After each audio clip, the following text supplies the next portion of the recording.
I have a gold brick with a density of 19.3 grams per cubic centimeter and has a volume of 500.0 cubic centimeters. What is the mass of the brick? Okay. Alright, so we're going to solve this question using the four-step problem-solving method.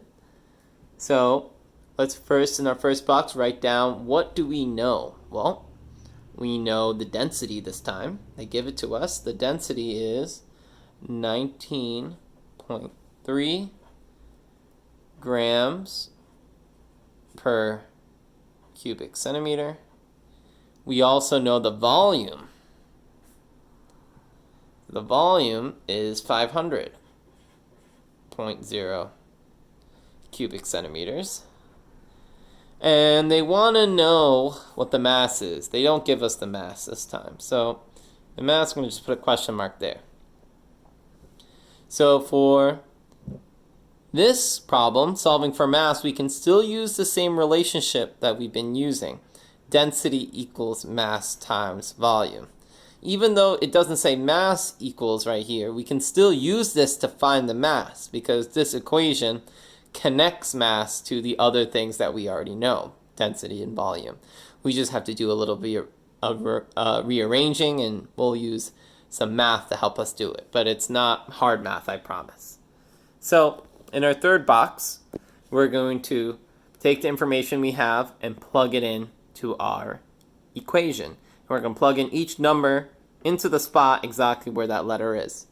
So D, the density is 19.3 equals the mass, we don't know, so we're just going to write mass. Volume is 500.0. All right, so solving for the mass is in a fraction, so the way we break up a fraction every time is that we multiply both sides by whatever is on the bottom of the fraction, whether it's a letter or a number. This time it's a number. We're going to multiply both sides by that number. So remember, I like to draw this wall because this wall reminds me I have to balance both sides of the wall. So if I do a times 500 here, I have to do times 500 here. All right. So these two 500s cancel out, leaving me with just m on this side, which is what I want. And now all I have to do is 500 times 19.3.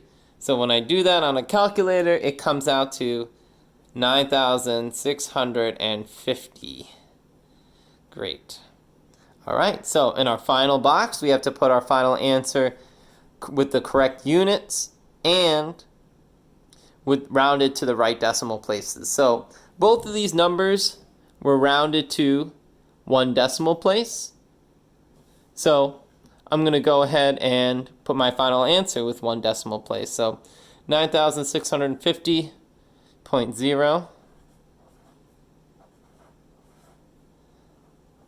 And the unit is going to be grams. And we know it's going to be grams because the density had grams in the answer. All right, there you go. So remember, to solve for mass, we can use the same relationship we've been using. But after we plug in our numbers, we just have to do a little bit of math to make sure we can get that m, or the mass, all by itself. All right.